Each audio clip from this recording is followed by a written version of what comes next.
अस्सलाम वालेकुम। आप देख रहे हैं ब्रेकिंग पॉइंट। मैं हूं मोहम्मद मालिक। बहुत कुछ हो रहा है मुल्क में।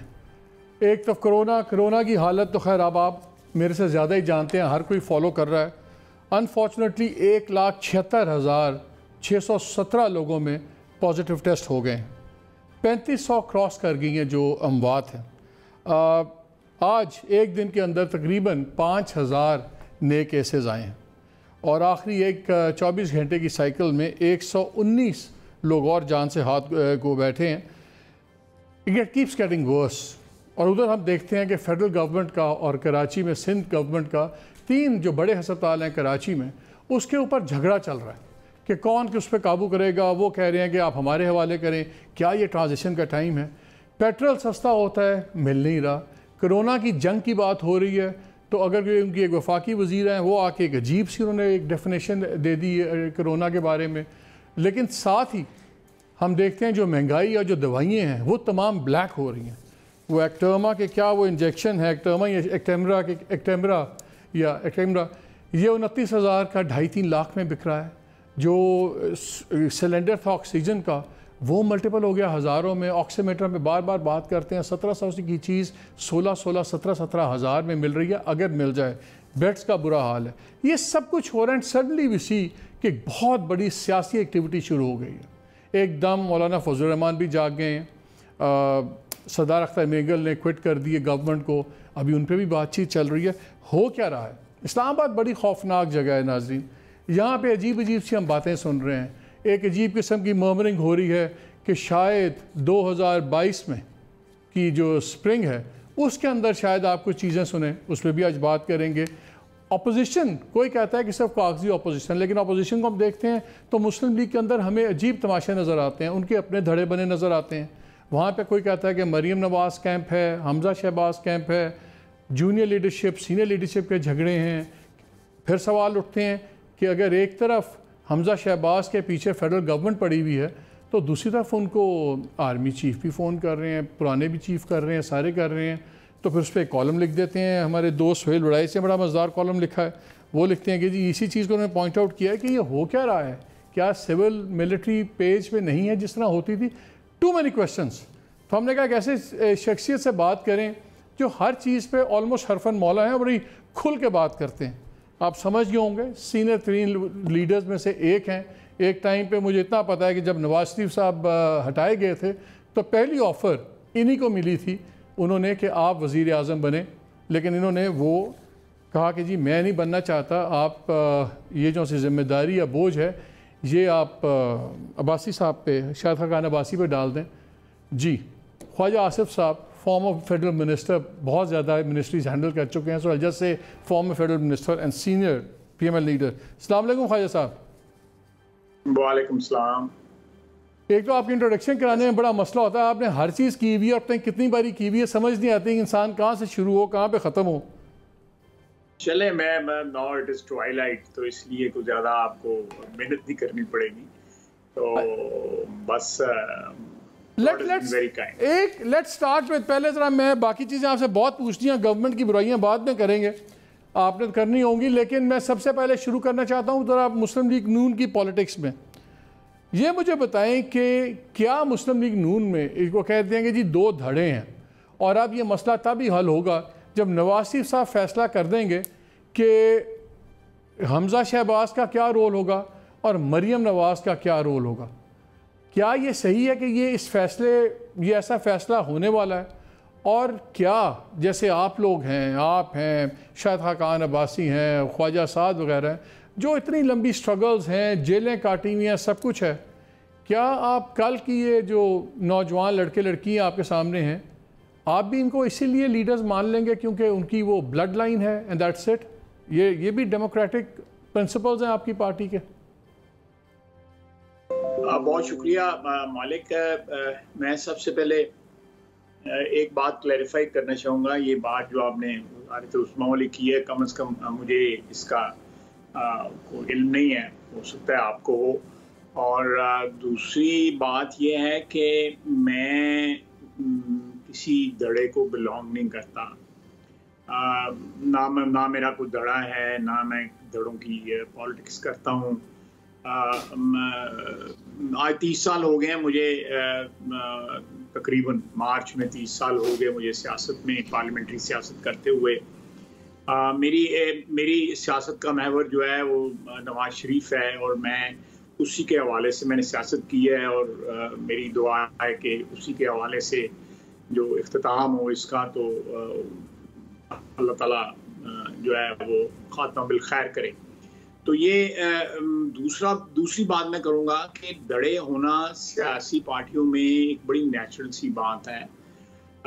तमाम सियासी पार्टियों में जो है दुनिया में जो बड़ी मैच्योर डेमोक्रेसीज भी हैं, हमारे तो यहाँ पे डेमोक्रेसी बस कभी होती है कभी नहीं होती, जब होती भी है तो वो भी जो है बड़ी कंफ्यूज सी होती है।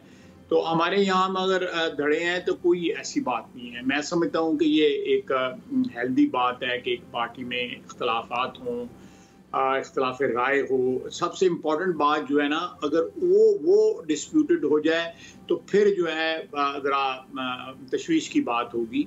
हमारी पार्टी में क़यादत के ऊपर जो है वो 100% जो है ना वो एतमाद और मौजूदा क़यादत पे जी मैं क़यादत से मेरी मुराद नवाज शरीफ है, उसके ऊपर जो है एक आप कह सकते हैं कि अटल यकीन है और एतमाद है पार्टी के वर्कर से लेवल से लेके सीनियर तरीन लीडरशिप का। तो इसलिए इट डजंट बॉदर मी कि नीचे यहाँ पे 2 हो जाएं धड़े, 3 हो जाएं, ये 4 हो जाएं, it doesn't bother me absolutely. मैं समझता हूँ कि हेल्दी है ये जो है ये तो यानी कि आपकी पार्टी, इसका मतलब है आप भी ये कह रहे हैं कि आपकी पार्टी इस वक्त माशाल्लाह काफ़ी हेल्दी है, क्योंकि अगर धड़ेबाजी हेल्थ की निशानियां फिर तो बहुत सेहतमंद है। मैं तो धड़ेबाजियों के बिल्कुल खिलाफ नहीं हूँ। ठीक है, मैं बार बार ये रेफरेंस देता हूँ कि LDP के जापान में 6 धड़े हैं इस वक्त, और ये 6 धड़े जो है ना ये पिछले मेरे ख्याल को 30, 40, 50 साल से चल रहे हैं। इक़्तिदार उनके पास जो है मेरे ख्याल बड़ा एक शॉर्ट वो उनके आइडियोलॉजिकल धड़े हैं। कोई राइट पे centre of the right of centre है, कोई सेंट्रिस्ट है, कोई लेफ्ट ऑफ द सेंटर है। यहाँ तो 2 खानदानों के अंदर है ना। नहीं, बेसिकली यहाँ भी जो है जो आइडियोलॉजिकल डिफरेंसेस एब्सोल्युटली कोई नहीं है, वहाँ भी कोई नहीं है। अप्रोच के फ़र्क होते हैं। आइडियोलॉजिकली LDP में भी कोई जो है वो फ़र्क नहीं है। सारे धड़े जो है आइडियोलॉजिकली यूनाइटेड हैं। हमारे यहाँ पे मैं आपको मैं क्लैरिफाई कर देता हूँ जो आपने बात पूछी है। देखें जो है रेफरेंस पॉइंट जो है मरियम का या हमजा का, वो तो नवाज शरीफ है, उनका भी हवाला वो है।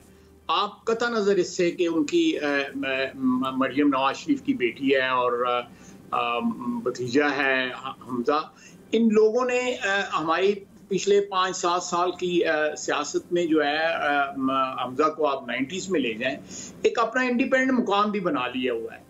तो इसलिए मैं नहीं समझता कि आप उस रेफरेंस को जो है जिस तरह आप पेश कर रहे थे कि कोई ऐसी चीज़ है जिसके ऊपर कोई ऑब्जेक्शन की जा सकती है। मैं समझता हूँ कि दोनों इंडिविजुअल्स ने बावजूद उस रेफरेंस के, यानी मेरी सियासत का रेफरेंस जो है मेरे वालिद है। मेरे वालिद ने 1951 में पहली दफ़ा असेंबली में हुए।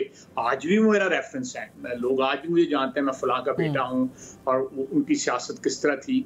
लेकिन मैंने पिछले 30 साल की सियासत में थोड़ा बहुत जो है ना वो अपना भी एक जो है नाम बना लिया या अपनी कॉन्ट्रीब्यूशन कर दी।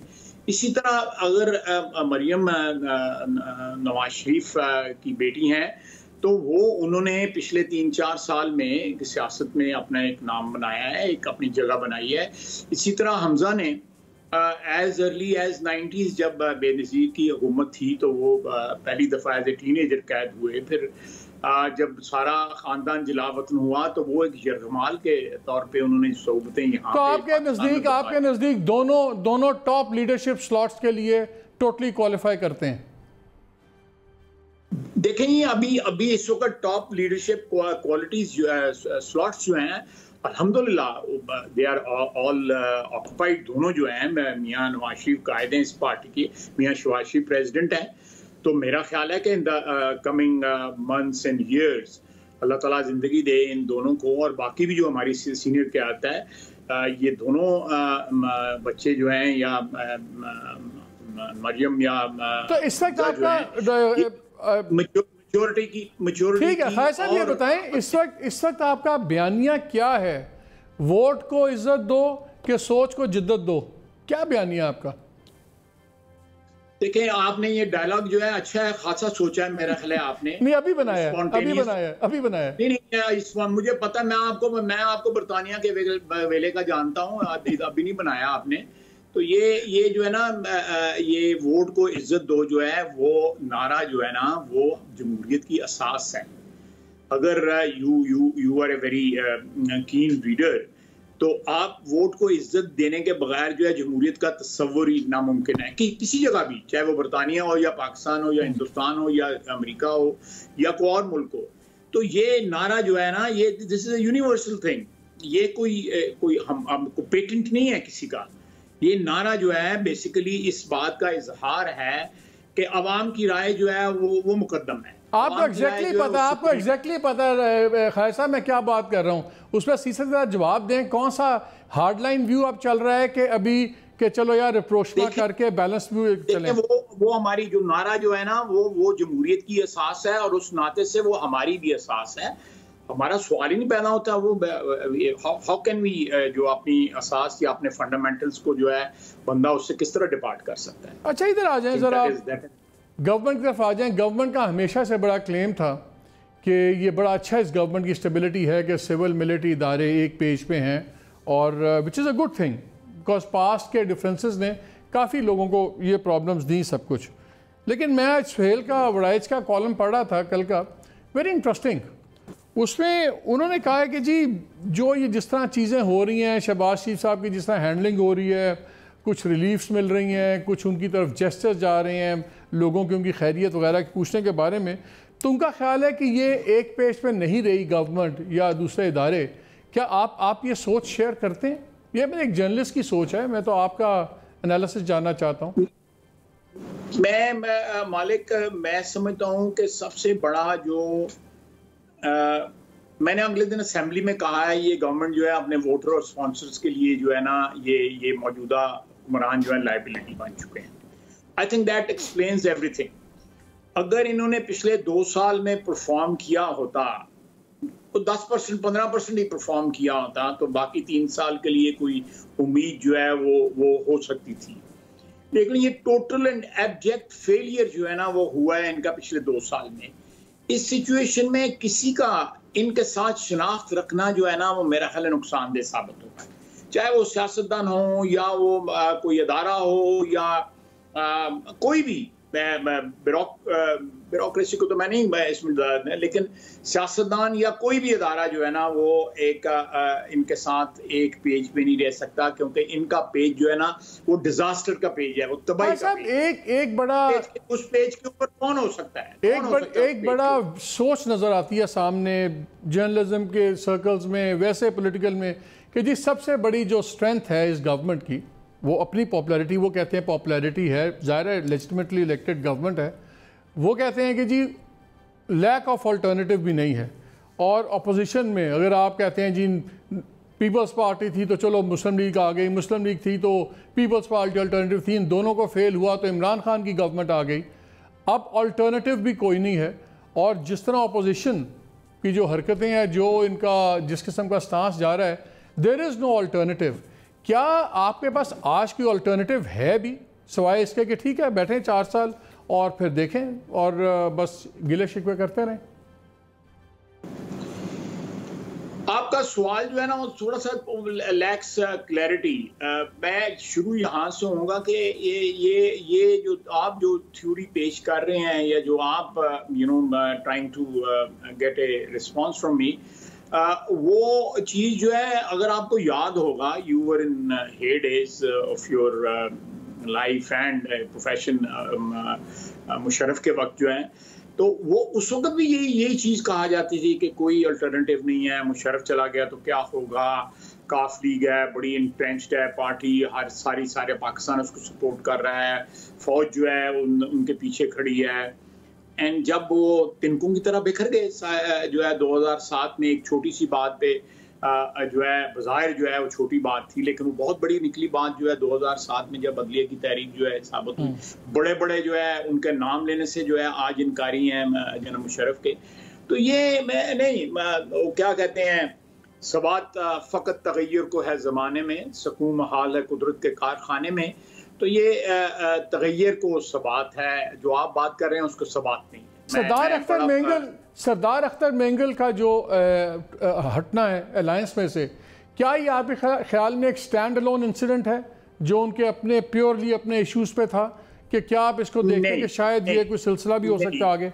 मेरा ख्याल है कि सरदार अख्तर मेंगल साहब जो हैं वो एक ऐसे ख़ानदान के चश्म चिराग हैं जिनका पाकिस्तान की सियासत के साथ बड़ा गहरा ताल्लुक, ख़ुसूसन बलूचिस्तान की सियासत के साथ और पाकिस्तान की सियासत के साथ। वो खुद भी चीफ मिनिस्टर रहे हुए हैं, उनके वालिद भी चीफ मिनिस्टर रहे हुए हैं बलूचिस्तान के। उनके वालिद का पाकिस्तान की सियासत के साथ बड़ा गहरा ताल्लुक है। बड़ी कुर्बानियाँ हैं उनकी जमहूरी स्ट्रगल के लिए और अपने सूबे की स्ट्रगल के लिए। तो उस सूरत में मैं नहीं कहूँगा कि ये स्टैंड अलोन कोई वाक़या है। उन्होंने 2 साल जो है इस मौजूदा जो है हुकूमत जो है उसको ट्राई भी किया है। एक मुश्किल वक्त में उनको 4 वोट भी दिए। लेकिन आप मालिक प्लीज़ ज़रा देखें कि इसके साथ कुछ और भी आवाज़ें जो है may be mute at the moment, but ultimately मेरा ख्याल है वो भी लाउडर सुनाई देंगी। भुट्टी साहब की पार्टी ने भी इसके मतलब कोई बात की है। फिर उस दिन बाप जो पार्टी है उसमें उनके एक साहब बोले थे, मुझे मेरा है काकड़ है, मंजूर काकड़ उनका नाम है। उनकी लैंग्वेज भी जो थी वो खासी वाज़े थी और जो मेंगल साहब की लैंग्वेज थी उससे मिलती जुलती लैंग्वेज थी। काफ लीग जो है पिछले 2-2.5 माह बल्कि 3-4 माह से उनकी ऑन एंड ऑफ नाराज़गी और फिर मिल जाना, फिर नाराज़गी जो है, गिले शिकवे जो है जब से परवेज़ इलाही साहब का नैब के साथ जो सिलसिला जो शुरू हुआ था। खालिद साहब, तो मैं समझता हूँ जी थोड़ी सी मैं इंटरजेक्शन करूँगा। मैं सरदार अख्तर मेंगल साहब ने भी ज्वाइन किया है, बड़ा अच्छा हो गया आप भी बात कर रहे हैं। मैं उनसे ये बात 1-2 कर लूँ। अस्सलाम वालेकुम सरदार साहब। वालेकुम मालिक साहब, कैसे हैं जी? अल्लाह का शुक्र। सरदार साहब वेरी क्विकली, आपने जब ये अलायंस अनाउंस किया टूटने का, तो उससे अगले दिन मैंने जहांगीर तरीन साहब को भी फ़ोन किया, क्योंकि वो आपके साथ, वो लंदन में है, वो आपके साथ बहुत ज़्यादा लास्ट टाइम बातचीत भी करते रहे और गवर्नमेंट की वो जो कमेटी थी उसको हेड कर रहे थे। तो उन्होंने मुझे कहा कि उनके ख्याल में आप वापस अब नहीं आएंगे, और जो वो शख्स है जो आपके साथ बहुत करीबी वो आपसे निगोशिएट करते रहे। क्या लग रहा है आपको द वे थिंग्स आर, क्या आपकी वापसी के कोई चांस हैं? मालिक साहब देखें, जो मसाइल या जो इश्यूज हमने पीटीआई के साथियों के सामने रखे हुए हैं वो आज के पैदा करदा नहीं है। ये 70 साल वो पाकिस्तान के मुख्तलिफ हुक्मरानों के पैदा करदा है। मैं कहता हूँ जो एक्यूमुलेट होते होते इस हद तक पहुंच गए कि उनकी तरफ किसी ने आज दिन तक तवज्जो नहीं दी। कोई भी यहाँ पे हुक्मरान रहा है, उन्होंने बलूचिस्तान के इन बुनियादी मसाइल पर तवज्जो नहीं दी। तो पीटीआई के साथ जो हमारा इत्तेहाद हुआ था उसमें हमने वाज़ेह तौर पर उनको कहा था कि हम 1 साल के आपको टाइम देंगे, इस 1 साल में आप कितना इस पर अमल दरामद कर सकते हैं। तो लास्ट ईयर आपने देखा था, हमने आपके चैनल पे भी आया था, हमने इनसे नाराजगी का इजहार किया था क्योंकि हमें जवाबदेह होना पड़ता है। हर 3 महीने 4 महीने के बाद हमें रिपोर्ट्स कलेक्ट करके कि जी कितनी प्रोग्रेस हुई है अपने सेंट्रल एग्जीक्यूटिव कमेटी के सामने रखनी पड़ती है, जो हर 3 महीने बाद हम करते रहे। और वो पेपर जो हम ले जाते थे वो ब्लैंक होते थे, क्योंकि यहाँ से कुछ हमें प्रोग्रेस मिलती थी, हम उसमें फिल इन द ब्लैंक्स करते ना जी, मात सिवाय कुछ जो लेकिन सरदार साहब वो ठीक है। मुझे अब ये बताएं कि जिस ऑपोजिशन के साथ अब आप बैठने पे नज़र आ रहा है कि शायद आप उनके साथ बैठेंगे, कल तक ये लोग ही हुकूमत में थे। ख्वाजा साहब की PMLN हुकूमत में थी, पीपल्स पार्टी हुकूमत में थी, तब भी आपके वही गिले शिकवे थे, कोई चीज़ें बकौल आपके नहीं हल हुई। तो जो लोग खुद हुकूमत में थे, इन लोगों ने आपके लिए वो तमाम मसाइल को हल नहीं कर पाए, अब आप उन्हीं के साथ अपोजिशन में बैठेंगे तो क्या फ़र्क पड़ेगा? मालिक साहब, बलूचिस्तान वो सरजमीन है जहां पर हर घोड़सवार ने जो है सरजमीन पे अपने घोड़े जो है सरपट दौड़ाए हैं, इसमें कोई शक नहीं। और जहां तक अपोजिशन का ताल्लुक है, इस वक्त भी हम, पहले भी हम आजाद बेंचेस पर बैठे थे, इस वक्त भी हम आजाद बेंचेस पर बैठे हुए, और अपोजिशन ने जब हमसे बात अगर की तो हम उनके सामने रखेंगे क्या ये जो नुकात हैं, क्या वो इन नुकात को पाकिस्तान का मसला समझते हैं, नहीं समझते, क्या ये उनकी प्रायोरिटी में, दूसरी प्रायोरिटी नहीं, this should be on the top list. अगर कल उनको हुकूमत मिलती है या हुकूमत नहीं भी मिलती, अपोजिशन एजिटेशन की तरफ जाती है, तो क्या वो एजिटेशन सिर्फ हुकूमत मुखालफू होगी या बलूचिस्तान के लोगों के लिए भी यहाँ से कोई आवाज हमें उठती हुई दिखाई देगी? अच्छा सरदार साहब, वेरी क्विकली 2 सवाल आपसे, और ये मुझे बताएं कि हमारी इत्तला के मुताबिक तो अभी तक आपसे डायरेक्टली कांटेक्ट नहीं किया वज़ीर आज़म साहब ने या किसी और पे, अब आपका मिनिमम क्या है? अगर वो ज़ाहिर गवर्नमेंट कहेगी जी हम आपकी बातें मान लेंगे और फिर आपको गारंटीज देंगे, क्या वो इमीडिएट मेजर है जो आप कहेंगे हाँ ये मिनिमम हमारा वापसी आने की ये शर्त है और ये इसकी टाइमलाइन है, वो क्या है? आपकी मिनिमम बेसलाइन क्या है? हमारी साहब, वजीर आजम से तो नहीं, लेकिन परवेज खटक, असद उमर तक भी कल मेरे पास आए थे और मैंने 2 टोक अल्फाज में उनसे कह दिया कि ये हमारी पार्टी का एग्जीक्यूटिव कमेटी का फैसला है, उसको मैं चेंज नहीं कर सकता। अगर आप लोगों ने ये 6 नुकातों पर अमल दरामद कर लिया तो मैं क्या, पूरा बलूचिस्तान पीटीआई का इत्तेहादी नहीं, पीटीआई में शामिल हो जाएगी, क्योंकि यही बलूचिस्तान के बुनियादी मसाइल हैं जिनके लिए 70 सालों से बलूचिस्तान के लोग जो है दरपदरों की ठोकरें खा रहे हैं। लेकिन कुछ निकात ऐसे भी तो हैं जो प्योरली शायद इस्लामाबाद अकेले एकदम आपके लिए ना हल कर सके, उस पर टाइम तो लगेगा। कितना टाइम वो चाहते हैं? जितना टाइम उनको 2 साल, मालिक साहब 2 साल का अरसा कम अरसा नहीं होता। 2 साल में बच्चा अगर पैदा हो जाता है, उसके दांत भी निकल आते हैं, वो चलना नहीं, दौड़ना शुरू कर देता है। अभी तक हुक्मरान जो रींग रहे हैं। अच्छा ये मुझे बताएं, अगर मैं पूछूं फ्रॉम 1 से 10 की स्केल के ऊपर, आपको क्या पॉसिबिलिटी लगती है कि आपका और इस हुकूमत का दोबारा आपका इकट्ठ हो सकता है? 20%, 40%, 60%, क्या आपका अंदाजा है? और अच्छा, सब उनकी कारकर्दगी, उनकी माइंडसेट पर है। उनकी नीयतें अगर साफ होती तो 2 साल में ये मसले हल हो जाते। हमें शौक नहीं था इत्तेहाद से निकलने का। तो बजट में अब आप गवर्नमेंट के खिलाफ वोट देंगे? बिल्कुल, अगर वोटिंग हुई गवर्नमेंट के खिलाफ ही देंगे। और आपके ख्याल में और एलाइज, जब हम इत्तेहाद से हमने बरमला वहां पे on the floor of the house, देखें मैंने किसी प्रेस कॉन्फ्रेंस के जरिए अलहदगी का ऐलान नहीं किया, ट्वीट के जरिए से नहीं किया, हमने on the floor of the house, Pakistan की पार्लिमानी हिस्ट्री में पहली मर्तबा हुआ होगा कि on the floor of the house किसी ने ऐलान किया हो। और जब हमने ऐलान किया है तो बेगानी शादी में अब्दुल्ला दीवाना बनने का हमें कोई शौक नहीं। सरदार साहब आखिरी क्वेश्चन, क्या आपके ख्याल में और एलाइज का भी टूटने का कोई आपको नजर आता है, कोई मंजरनामा के आपका ख्याल है कि आप लोग ही हैं बस और यही मामला यहीं रुक गया? अच्छा देखें, हमारे जेन्युइन पॉलिटिकल और कॉन्स्टिट्यूशनल डिमांड्स थी। जब वो इनको नहीं मान रहे और बाकी जो अलायज़े में उनका नहीं, लेकिन सुनने में आ रहा है हर तरफ जो है बेचैनी दिखाई दी जा रही है। अब उनकी क्या डिमांड्स है? मुमकिन उनके डिमांड हमसे भी नरमतर हो या इम्कानात ये भी हैं कि हमसे ज्यादा सख्तर हो, लेकिन किसी भी अलाइज की तरफ से अभी तक आपको ये बात सुनने में नहीं कि वो मुतमईन हैं इनसे। आपसे लोगों की बातचीत शुरू हुई है बाकी एलाइज की? नहीं जी, कोई ऐसी खास बात मेरी नहीं हुई है जो अलाइज है उनसे, क्योंकि हमारे जो इत्तेहाद पीटीआई के साथ था। और अगर कैबिनेट आपसे मुस्लिम लीग वालों ने और पीपल्स पार्टी वालों ने राब्ता किया है? नहीं जी, हमारी जो अभी मुलाकात हुई है मौलाना फजलुर रहमान के साथ कल बलूचिस्तान के सिलसिले में जो एपीसी बुलाई थी उसमें हुई थी, और आज भी मेरी मुलाकात मौलाना साहब से हुई है। बहुत शुक्रिया सरदार साहब फॉर गिविंग अस टाइम।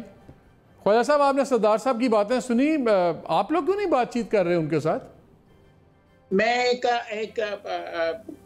मालिक का एक बात करना चाहता हूँ। मैं मेरी ज़ाती का मुशाहिदा है, हो सकता है मेरी पार्टी में कुछ लोग उससे इख्तलाफ करें, 2 मरलों पे हमने बलूचिस्तान की सियासत में जो हमने इक़दामात उठाए वो मुनासिब नहीं थे। मैं ज़रा थोड़ी सी लैंग्वेज जो है ज़रा माइल्ड इस्तेमाल कर रहा हूँ। एक जब सरदार अख्तर मेंगल साहब जब चीफ मिनिस्टर थे और हमारा रास्ते जुदा हुए, मेरा ख्याल है कि वो नहीं होने चाहिए थे। और if I remember it correctly, Mian Nawaz Sharif साहब ने ये कई मौक़ों पे ये बात की भी है कि वो उस तरह नहीं होना चाहिए था, और वो हमारे साथ उनका सफ़र जारी और सारी रहता। और हो सकता है बलूचिस्तान के हालात जो बाद की दहाई में 2000 की दहाई में जब बिगड़ने शुरू हुए, बहुत बिगड़ गए हालात जो हैं। अकबर बुट्टी साहब की शहादत भी उसी दहाई के अंदर हुई, तो वो ना होते। वो मैं समझता हूँ कि it was an unfortunate thing कि हमारे रास्ते जुदा हुए, और चीफ मिनिस्ट्री जो इसको ये हेड कर रहे थे सरदार अख्तर मेंगल साहब, उसका जो है सियासी जो है एक खात्मा हुआ। मैं समझता हूँ मेरी दानिस्त में जो है वो एक बात जो थी वो अनफॉर्चुनेट थी, नहीं होनी चाहिए थी। दूसरा फिर जो है ना, बावजूद इस बात के कि हमारा ये अरेंजमेंट था, लेकिन अगर डॉक्टर मालिक साहब की हुकूमत जो है वो कंटिन्यू करती, 2 साल जो उन्होंने गुजारे थे उसके बाद भी वो 2 साल गुजार या 3 साल गुजार लेते, 2.5 साल का था। उसके बाद जब हमारी हुकूमत आई, जो हमारी बारी थी, उसमें मैं ये बात कर रहा हूँ, ये आज से 3 साल 4 साल कबल की बात कर रहा हूँ। मेरा ख्याल है कि वो भी अगर उसका भी कोई सियासी हल ढूंढा जाता, और हमारी पार्टी के अंदर ये राय थी कि उसी हुकूमत को कंटिन्यू किया जाए, लेकिन बावजूद जो है वो ना हो सका। यानी कि आप कह रहे हैं कि सनाउल्लाह ज़हरी साहब को वज़ीर आला बनाना गलती थी। प्लीज मेरी बात मुकम्मल हो लेने देना। ये थोड़ी सी बात है, मैं सीरियस बात कर रहा हूँ, आप जो है बीच में। मैं समझता हूँ कि इन दोनों मरहलों पे जो सरदार साहब बात कर रहे हैं ना बलूचिस्तान के मसाइल की, उनका बुनियादी हल जो है सरदार साहब की हुकूमत की कंटिन्यूशन में, और अब इस वक्त जो है जो पिछले 4-5 साल के अंदर अगर डॉक्टर मालिक की हुकूमत जो है वो कंटिन्यू रहती, तो मेरा ख्याल है कि हमें बलूचिस्तान के मसाइल में खातर खा कमी ज़रूर वाक़या होती और बलूचिस्तान की सियासत जो है वो स्टेबल होती, और उनमें जो पिछले 2-3 साल के अंदर जो अप्स एंड डाउन उस सियासत में जो आए हैं, नशेबो फराज आए हैं या ज़ेरो बम हुआ है, वो ना होता। मैं कोई किसी के मतलब गलत बात खुदा न खास्ता नहीं करना चाहता। मैं सिर्फ मैं एक सेल्फ क्रिटिसिज्म कर रहा हूँ कि इन 2 मरहलों के ऊपर बड़ी अपॉर्चुनिटी थी जब सरदार अख्तर मेंगल साहब चीफ मिनिस्टर थे, और उसके बाद डॉक्टर मालिक साहब जो अब वो कह रहे हैं कि अगर अपोजिशन हमारे मसाइल को अपना टॉप प्रायोरिटी देती है, तरजीह बुनियाद पर रखती है, तो हम बिल्कुल तैयार हैं। तो आपको क्या कोई डिफिकल्टी नजर आती है?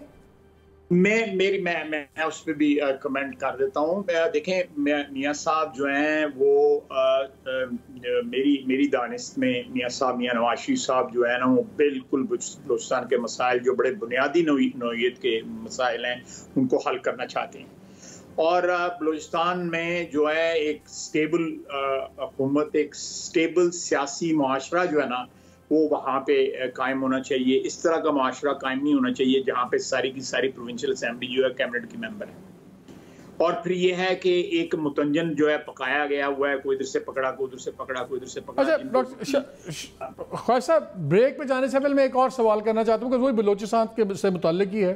जस्टिस फायज़ ईज़ा साहब का केस बहुत ज़्यादा अभी देखा आपने, 3 दिन तो पूरे मुल्क में सस्पेंस पड़ा रहा और फिर सब कुछ हुआ। क्या आपके ख्याल में ये मसला अब ख़त्म हो गया है? Has it been laid to rest? और दूसरा, क्या इसके अंदर कोई विनर्स या लूजर्स थे? बिकॉज अब मैं एक चीज़ पॉइंट कर दूं, पाकिस्तान बार काउंसिल ने आज अनाउंस किया है कि वो इस इक़दाम को भी चैलेंज करेंगे जो पैरा 9 है ऑर्डर का, जिसमें ये कहा गया है कि FBI को केस रेफ़र करें और FBI उसका तमाम केस का जायज़ा ले। उन्होंने कहा यह भी नहीं होना चाहिए, बस ख़त्म हो गया तो ख़त्म हो गया। मैं आप मुझसे अभी कमेंट चाहते हैं या वक्फे के बाद? दे दें, अभी वी हैव 2 मिनट्स, आप दे दें कमेंट। मेरी मालिक, मेरा ख्याल है कि एफबीआर जो है ना, जो लोग जिन्होंने ये रेफरल भेजा था, ये रेफरेंस भेजा था, जो एग्जेक्टिव है, एफबीआर एक्सटेंशन है एग्जेक्टिव की, यानी मुद्दई जो है, मैं आम फैम जबान में बात कर रहा हूँ, मुद्दई के वो मातहत है। जिन लोगों का रेफरेंस जो है रिजेक्ट हुआ है, यानी प्रेसिडेंट और प्राइम मिनिस्टर ने तैयार किया, प्रेसिडेंट साहब ने भिजवाया वहां पे, वो फाइनेंस मिनिस्टर इस वक्त वजीर आजम साहब खुद फाइनेंस मिनिस्टर हैं और उनके तहत एफबीआर आता है। तो मेरा ख्याल है कि ये तो dice is already loaded as for FBR. लेकिन खालिद साहब जाएगा तो सुप्रीम जुडिशियल काउंसिल के पास ही ना।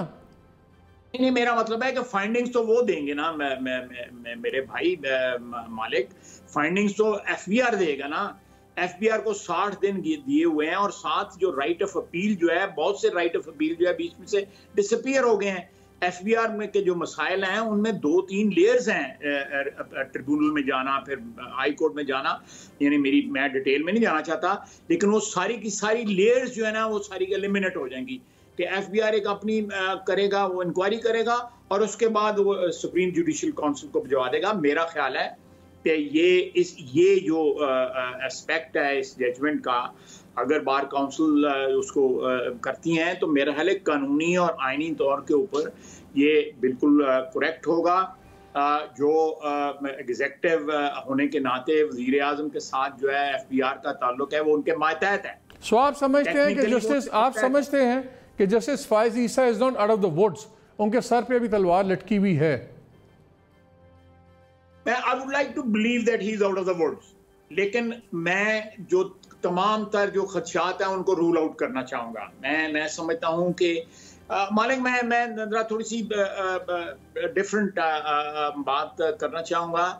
ये चीज़ें जो है ना, ये इस किस्म के वाक़यात जो होते हैं, ये हमारी 72 साल सियासत में इन्होंने बहुत गहरे असरात जो है छोड़े हैं हमारे रास्ते के लिए, हमारे रुख के लिए।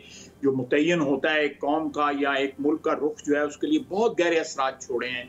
मेरा ख्याल है कि इट इज टाइम कि हम अपना किबला दुरुस्त करें। ये जो बात हो मुझे यहाँ पे एक ब्रेक लेनी है खालिद साहब, इस सब्जेक्ट पे आके फिर आके मैंने जो नाज़रीन आपके करंट इश्यूज हैं उन पे बात करनी है। लेकिन एक सवाल मैं ज़रूर पूछूंगा खालिद साहब से आके, तो क्या ऐसा क्या मतलब है कि जो हमारे फैसले करते हैं, क्या जजेस को बिल्कुल सीरियस अकाउंटेबिलिटी से मुस्तस्ना होना चाहिए? इस पर ही बात करेंगे और बाकी जो आज के सारे करंट मसाइल हैं उस पर बात करेंगे इस ब्रेक के बाद।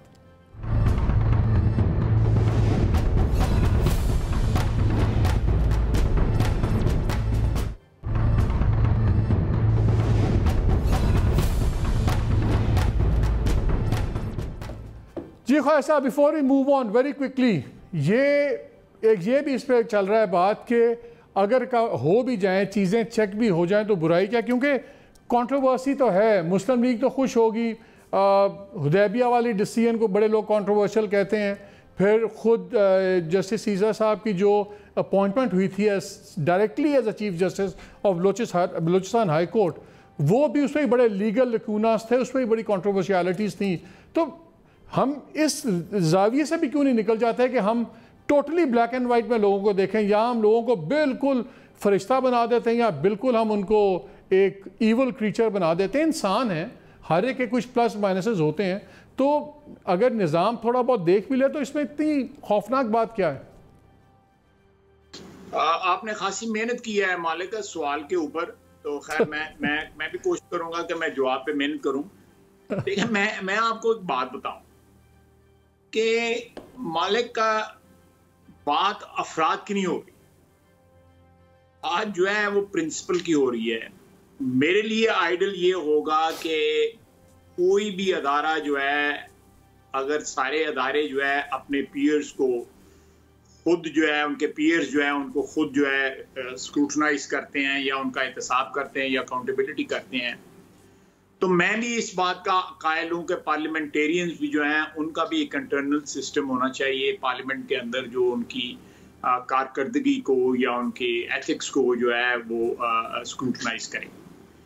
ये चीज जो है तमाम अदारों के पास है। सर्विस ट्रिब्यूनल है ब्यूरोक्रेसी के पास, सुप्रीम जुडिशरी काउंसिल है इनके पास, जुडिशरी के पास, आर्मी एक्ट है, दफाई जो हमारी फोर्सेस हैं उनके पास। इसी तरह इवन लेबर के लिए भी जो है अलहदा कोर्ट्स हैं, उनके अपने लॉज हैं। लेकिन एक वाहिद बरादरी है सियासतदानों की या पार्लियामेंटेरियंस की कि उनकी गर्दन जो है बेगानों के या दूसरे अदारों के हाथ में दे दी जाती है कि लो जी इन्होंने तुसी पाई चार्ट ला दो। तो ये मैं समझता हूँ कि ये एक तो ये यूनिफॉर्मिटी, ये नॉर्मली रिमूव होनी चाहिए विद इन द पार्लियामेंट। जो है वो हमारे इंटरनल सिस्टम्स इतने स्ट्रांग होने चाहिए, और सारी दुनिया में है, ब्रिटिश पार्लियामेंट में भी हैं, यूएस में भी हैं, दूसरी जगह भी हैं, ये होने चाहिए। लेकिन अगर आप इस चीज को एक जगह अबैंडन करते हैं तो फिर दूसरी जगह जो है ये फैसिलिटी जो है क्यों मुहैया की जाती है?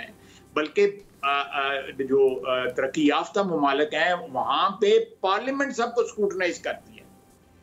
3,900 कुछ अपॉइंटमेंट्स हैं, ऑलमोस्ट 4,000 अपॉइंटमेंट्स हैं जो सेनेट जो है कंफर्मेशन जिनकी करती है यूएस में। ये हमारे पास जो जुडिशरी की जो अपॉइंटमेंट सर वहाँ फिर खाय साहब विद ऑल ड्यू रिस्पेक्ट, जब वहाँ के प्राइम मिनिस्टर के सवाल होते हैं तो उसकी अपनी पार्टी उनसे हिसाब मांगती है। यहाँ पे सरे पैलेस निकल आए, यहाँ पे आपके एवन फील्ड डिपार्टमेंट्स निकल आए, तो बजाय इसके कि पार्लियामेंटेरियंस या पार्टी वाले अपने लीडरान से पूछेंगे कहाँ से आए हैं, हर कोई उनके दिफा पे खड़ा हो जाता है।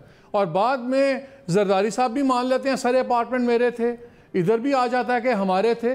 आप लोग पार्लियामेंटेरियंस तो क्वेश्चन ही नहीं करते। मेरा ख्याल है आप डिट्रैक्ट कर रहे हैं। जो बात मैं कह रहा हूं उसका जो एसेंस है, you not deliberately, essence is democracy with in the parties. अगर आप अपना एहतसाब नहीं करेंगे तो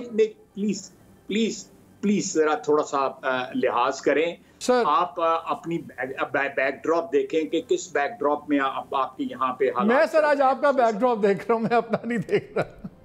मेरा बैकड्रॉप तो आपको सीलिंग फैन नजर आ रहा है, लेकिन मैं आपको कह रहा हूँ कि जिस बैकड्रॉप में देखें, ऑब्जेक्टिविटी जो है ना वो आपकी जो है वो लूज कर जाएंगे अगर हमारा जो बैकड्रॉप जो है उसको आपके ज़हन से वो जो है हट जाए और आप बैकड्रॉप वाकयात पाकिस्तान के हों और बैकड्रॉप जो है आप ब्रिटेन का ले लें या यूएस का ले लें। हमें उस तरफ मूव करना होगा, may be over a period move करना होगा। हमने ये अमेंडमेंट की, लेकिन कोर्ट ने जो है हमें नहीं पावर दी। अगर हम किसी को रिजेक्ट करते हैं, वापस चला जाता है जुडिशरी के पास, जुडिशरी उसको दोबारा जब कंफर्म करती है उसके बाद हमें अंगूठा लगाना पड़ जाता है।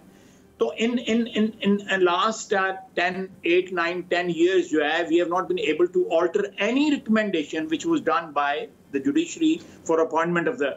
फिर सुप्रीम जुडिशरी काउंसिल जो है, अगर सुप्रीम जुडिशरी काउंसिल जो है वो अदारा है अकाउंटेबिलिटी का, जजेस का, तो let it remain with in the confines of the judiciary कि वो अपना क्या करते हैं जिस तरह बाकी अदारों के हैं। आप यहाँ पे एफबीआर को भिजवा रहे हैं, मामला जो है रेफरेंस जो है वो काजी फायज ईसा का है, उनकी फैमिली का मामला जो है आप उसका ताल्लुक कोई नहीं है इस रेफरेंस के साथ। Why do you keep it alive कि आप उसको फिर सुप्रीम जुडिशियल काउंसिल का जो ऑप्शन जो है आपने रखा हुआ है, when he is of the hook, he is personally of the hook. अब जो है जो मामला जो है वो तो इंडिपेंडेंटली भी डील हो सकता था। आई एम नॉट कोई मैं लॉयर नहीं हूँ, कोई प्रैक्टिसिंग लॉयर इतना को नहीं हूँ। अच्छा। लेकिन मैं मेरी अकल के मुताबिक या जो मेरी समझ में आता है कि as far this decision is concern, Qazi साहब इज ऑफ द हुक। ये दोबारा दो तीन सब्जेक्ट्स पे बात कर लें। आपके साथ मसला यही है, आपके साथ बात करने का इतना मजा आता है कि हम बड़ी डिटेल में उन चीजों पे चले जाते हैं। और जो मसालेदार इंटरव्यू कर दे रहे हो, मेरा की जानता है सारी रात कर दे रहे हो, और जो मसालेदार इंटरव्यू होता है ना जिसमें न्यूज बाइट्स चाहिए, साउंड बाइट्स चाहिए, वो आगे पीछे हो जाती हैं। दो तीन जरा करंट चीज़ों पे मैं आ जाऊँ। एक, गवर्नमेंट कहती है, हम देखते हैं कि एक ब्रेकडाउन हमें नज़र आता है, इम्प्लीमेंटेशन नहीं है। अगर पेट्रोल सस्ता होता है और गायब हो जाता है तो यही आता है जी बड़ी सख्त कार्रवाई होगी, लेकिन होती नहीं। पेट्रोल पंप्स वाले आपके काबू में नहीं है। दवाइयों की बात होती है तो तबाही फेरी हुई है, जो ब्लैक मार्केटिंग हो रही है, सब कुछ हो रही है, and so on and so fourth. System का ब्रेकडाउन है। ब्यूरोक्रेसी कहती है कि ब्यूरोक्रेसी के बारे में कहा जाता है कि ब्यूरोक्रेसी जी हमें इसलिए नहीं सपोर्ट कर रही कि वो जौन सा है, नैब का फिक्र है दूसरा। ब्यूरोक्रेसी कहती है हमें कोई ओन नहीं करता, आप सरकार में रहे हुए हैं, अभी तनख्वाहें भी नहीं बढ़ाई, जो तो बेईमान सरकारी मुलाजिम अफसर हैं उसको तनख्वाह ना भी मिले तो उसको फ़र्क नहीं पड़ता, ईमानदार लोगों के लिए तो बड़ा फ़र्क पड़ता है, और उनको अगर इन्फ्लेशन का ही मिलता है वो भी नहीं मिली। क्या ये नाकामी वाकई नैब की वजह से है या गवर्नमेंट ओनरशिप नहीं ले रही निज़ाम की? मैं आपको फटाफट जवाब देता हूं आपको। नैब का एक आया था ऑर्डिनेंस जो एक्सपायर हुआ पिछले महीने की 24 तारीख को। उसमें ब्यूरोक्रेसी को कोई जो है वो शेल्टर या उनको रिलीफ मिली थी। अब गवर्नमेंट जो है वो नहीं चाहती कि हमें नैब का जो मौजूदा कानून है उसमें कोई ऑल्टर करना चाहिए, जो गवर्नमेंट नहीं चाहती। ये मेरा मतलब है, ऐसे ज़बानी जमा खर्च तो बहुत किया जाता है, लेकिन गवर्नमेंट नहीं चाहती ना चाहे, नो प्रॉब्लम, हम फेस कर रहे हैं, आइंदा भी कर लेंगे, कोई प्रॉब्लम नहीं है। लेकिन इन्होंने नैब में बगैर किसी तरमीम के ये जो रूल्स है ना इनके ब्यूरोक्रेसी के, उसमें ऑल्टर कर रहे हैं ताकि उनको जो है किसी ना किसी कुछ शेल्टर मिल जाए, ताकि नैब के मुतल्लक जो उनका गिला है कि भाई ये हमारे ऊपर जो है एक तलवार लटकी हुई है, वो कम से कम जो है नैब ब्यूरोक्रेसी की हद तक जो है न्यूट्रलाइज हो जाएगा। This is the plan. जो इस वक्त जो खिचड़ी पक रही है ये है कि अपोजिशन को या विद इन पीटीआई ऑल्सो लोग चाहते हैं कि नैब में जो है वो अमेंडमेंट्स आए। दिसंबर 2018 से ऑफ एंड ऑन हमारी गवर्नमेंट के साथ नेगोशिएशंस इसमें अपोजिशन की जारी रही हैं। अभी भी 4-5 रोज पहले एक मुलाकात हुई है, उसमें जो है उन्होंने फिर कोई उनको ज़रूरत थी किसी चीज़ की, तो उसमें भी उन्होंने नैब वाला जो है वो कैरेट जो है ना वो डैंगली दिखाने की कोशिश की है। तो लेकिन as for my leadership and my party is concern, हमें कोई नैब में कोई बिल्कुल ऑल्ट्रेशन ना करें। ये दिस इज नॉट समथिंग जिसको एक लेवरेज के तौर पे इस्तेमाल किया जाए अपोजिशन के साथ। हमने भुगता है पिछले 2 साल बल्कि 3 साल भुगता है नैब को, अगले भी जो है जितने भी दिन रह गए हैं हुकूमत के भुगत लेंगे, no problem, absolutely no problem. अगर इमरान खान साहब ये कह दें कि सारी अपोजिशन को खुसूसन PMLN को कैद करके मैं इस मुल्क की तकदीर बदल सकता हूं, कल नहीं अभी इसी वक्त कैद कर लें, तकदीर बदल दें, ये जो है परफॉर्मेंस बॉन्ड एक भर दें कि भाई मैं ये इनको कैद करने लगा हूं, ये बहुत बड़ी रुकावट है मेरे लिए और मैं तकदीर बदल दूंगा। लेकिन फिर जो है वो अगर उसके साथ कोई शर्त लगाएंगे जिस तरह वो खुदकुशी वाली लगाई थी, तो इस तरह पूरी करनी पड़ेगी। तो ये इस तरह नहीं होगा कि आप नारे मारें और फिर उसके बाद डिलीवर ना करें। आप अगर चाहते हैं कि ये मुझे गवर्नमेंट पार्टी के लोगों ने कहा है कि वो कहता है कि मैंने अभी 8-10 बंदे पकड़ने हैं, इसलिए नैब के कानून में जो है वो ऑल्ट्रेशन नहीं हो सकती या अमेंडमेंट नहीं हो सकती। तो ये एक डिलेमा है, लेकिन मैं उस डिलेमे को जो है ना खत्म करना चाहता हूं कि as for PMLN is concern, अगर कोई नैब जो है इसी तरह भी कानून चलता है तो हमारे बारे में है, बिल्कुल हम बहुत आपने बड़ा अरसा इक़्तिदार देखा है। एक फिक्र जी सियासी स्ट्रगल का एक हिस्सा है। हम इस स्ट्रगल में जो है अगर हम जो है वो अंडरडॉग्स हैं तो ठीक है, एक्सेप्टेड, नो प्रॉब्लम। लेकिन इसके साथ साथ जो है अगर वो समझते हैं कि हमारे इस कैद होने से ये कोई इनके किस्मत बदल सकती है, ये बदल सकते हैं, कौम की किस्मत तो है, तो बिल्कुल बदलें। सबसे बड़ा डिलीवरी तो फिर क्या होगा? खान साहब, सबसे बड़ा डिलीवरी फेलियर का रीजन क्या आपके ख्याल में? खाली नाअहली ना कह दीजिएगा, वो बड़ा ही the man is not mentally equipped for it. He is not mentally equipped for it. उसकी जो cerebral abilities हैं, they are not enough to cater for what problems we are facing in the country now. उस cerebral जो है ना उसकी deficiencies हैं। मैं बड़ा क्लियर कह रहा हूँ, कोई लगी लिपटी नहीं छोड़ा मैंने। वो उस तरह तो कोई भी रस्तू नहीं होता ना, हम 500 चीजें आपकी लीडरशिप के बारे में भी निकाल सकते हैं। बिल्कुल सही कहा, बिल्कुल सही कहा। शहनशाह अकबर जो था चिट्टा अनपढ़ था, उसने 9 रत्न अपने बनाए, अबुल फजल बनाया, फैजी बनाया, टोडरमल बनाया, बीरबल बनाया, ये सारे बनाए जिनके निजाम आज भी रेवेन्यू निजाम जो है टोडरमल का चल रहा है। He knew his deficiency. उसने अपने इर्द गिर्द काबिल लोग इकट्ठे कर लिए। इसको कॉम्प्लेक्स है कि मैंने अपने इर्द गिर्द काबिल लोग इकट्ठे कर लिए, तो मेरी जो है पर्सनैलिटी जो है, जो ऑलरेडी जो है वो डेफिशिएंट है। आपका फाइनेंशियल, आपके जो फाइनेंशियल एडवाइजर हैं फाइनेंस के, वो वर्ल्ड बैंक से हैं। आपके जो गवर्नर स्टेट बैंक हैं वो IMF से हैं। आपके बहुत लोग हैं, तो इससे ज्यादा आपको क्या चाहिए? तकरीर सुनी मेरी, आपने मेरी तकरीर सुनी है? सुनी थी। मैं उसमें मैंने कहा है कि ये लोग जो है लिक्विडेटर्स हैं, बल्कि अंडरटेकर्स हैं हमारी मईशत के। हफीज पाशा लास्ट टाइम जब गया यहाँ से 8.8 का डेफिसिट छोड़ के है, अभी 9.1 उसने। हफीज पाशा, ड्यू अपॉलजी, मैं उनका बड़ा मुद्दा हूँ। हफीज शेख साहब जो है, ये मुझे बताएं कि इनके पास क्या गिदड़ सिंगी है? ये तीसरी दफा आए हैं। मुशर्रफ के वक्त भी आए, उसके बाद पीपल्स पार्टी के वक्त में, अब फिर आ गए। क्या इनके पास? मैंने कहा था इनको ECL पे डालो, इनको वापस ना जाने देना। इन्होंने परफॉर्म नहीं किया, इनसे परफॉर्मेंस बॉन्ड बढ़वाओ। इनके पास बिजनेस एक्सपर्ट्स हैं। रज़ाक दाऊद साहब हैं, one of the brightest businessman. I agree with you. I have great respect for Razak. I've been his banker also when I was abroad. तो मैं I know his integrity and his acumen जो है, I know it and I appreciate तो that. जो conflict of interest, अब देखें ना, जहां आपकी दोस्ती होती वहां आपको भी कॉन्फ्लिक्ट ऑफ इंटरेस्ट नजर नहीं आता। वहां आपको एक्यूमेन, तेरे जे बंदे नाल भी ते नभा रहे हैं ना दोस्ती, हुन क्योंकि 3 साल हो गए।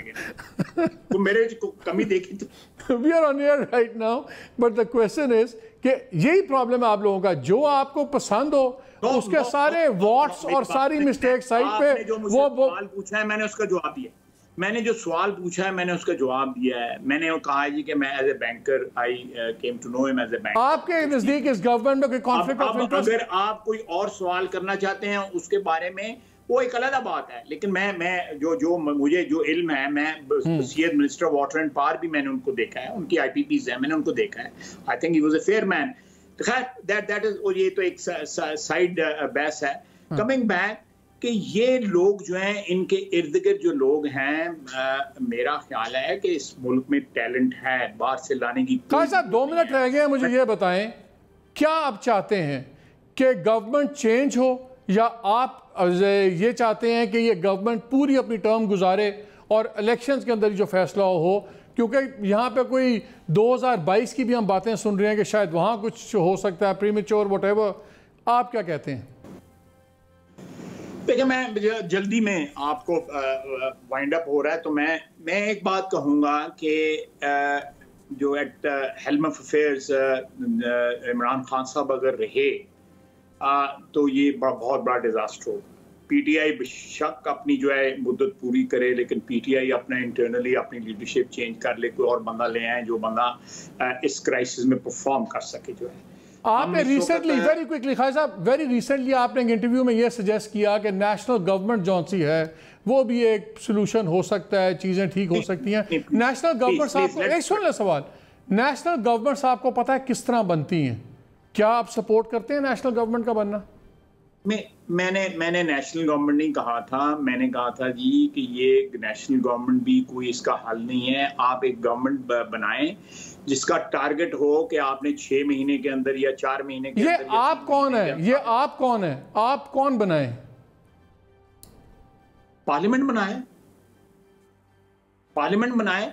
अब सरदार साहब से आप बात कर रहे थे, सरदार साहब बात करें, हम बात करते हैं, पीपल्स पार्टी बात करती है, PTI बात करती है। PTI के अंदर लोग जो है हमें आके हमारे आगे रोते हैं, यार ये इसने परफॉर्म नहीं किया। आपकी मुराद फौज या अदलिया से नहीं थी?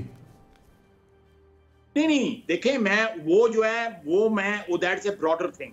वो तो मैं बात बार बार करता हूं कि अगर कोई नेशनल कंसेंसस या एक नया कॉन्वेनेंट जो है उसको शेप देना है तो फिर सारे अदारे मिलके बैठे, सारे इदारे मिलकर बैठे और एक नया नेशनल कॉन्वेनेंट बनाएं। खान साहब, we run out of time. नाज़रीन, मैं तो इसी बात पे छोड़ता हूँ। खान साहब ने कहा है कि एक नया नेशनल कॉन्वेनेंट बने जिसमें तमाम इदारे शामिल हों। थिंक अबाउट इट, बड़ी इंटरेस्टिंग स्टेटमेंट है। इजाज़त दीजिए, अल्लाह हाफ़िज़।